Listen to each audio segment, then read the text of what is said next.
Hi friends, we're going to read two books today that both have the same title. They are called The Mitten. The first one is by Alvin Tresselt.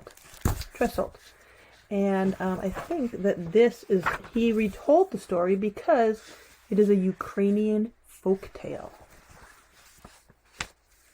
It was the coldest day of winter, and a little boy was trudging through the forest gathering firewood for his grandmother. "Bring back all you can find," the old woman had said, as she sat knitting a pair of mittens. "The north wind blows cold, and we must have a good fire to keep us warm."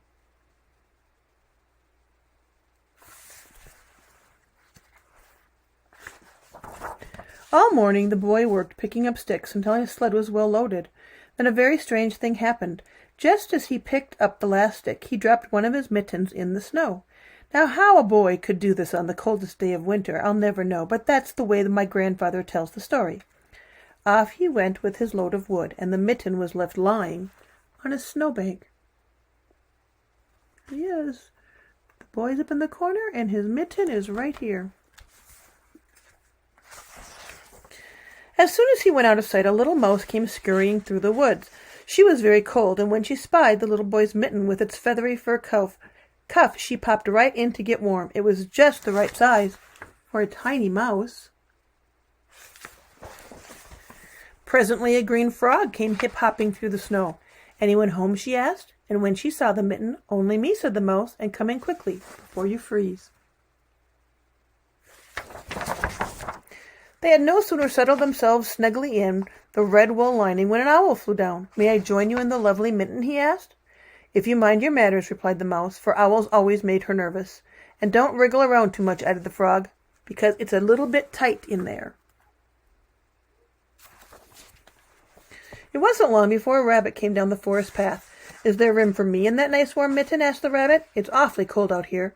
"Not much space left," said the mouse, and the frog and the owl. "But come in, we'll see what we can do."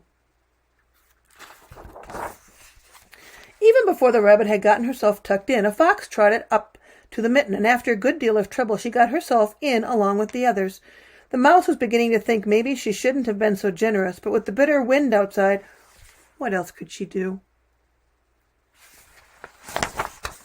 And now it was as things weren't bad enough. The next visitor was a big gray wolf, who wanted to come in too.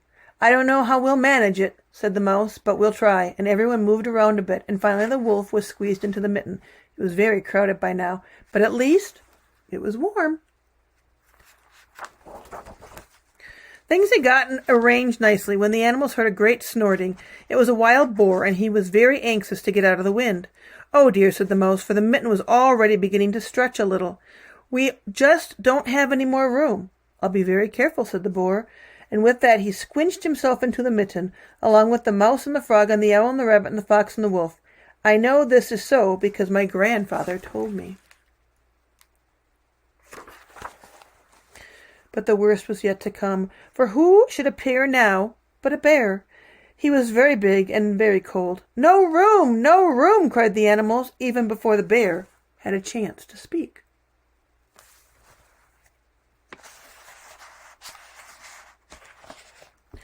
"Nonsense," said the bear. "There's always room for one more," and without so much as a please or thank you, he began crawling into the mitten.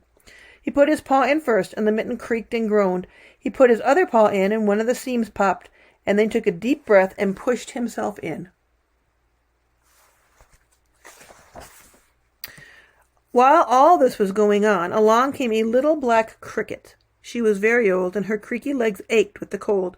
When she saw the mitten, she said to herself, "Now that looks like a nice warm place. I'll just hop over and see if I can squeeze in too." But, ah me, that's all that was needed to finish off the poor old mitten.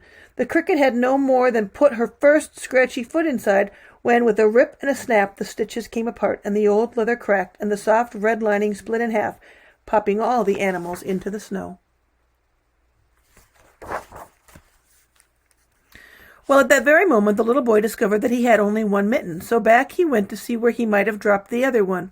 But all he could find were the ripped-apart pieces, and he thought he saw a little mouse scurrying away with a little bit of red wool perched on her head. It looked very much like the lining from the thumb of his missing mitten. "Oh, well," said the boy as he snuggled his cold hand inside the coat. "My grandmother will surely have my new mittens finished by now," and he hurried home with the north wind nipping at his cheeks. And my father says he never did know what really happened to his mitten. So the person he was telling the story of his grandfather's adventure. Have a good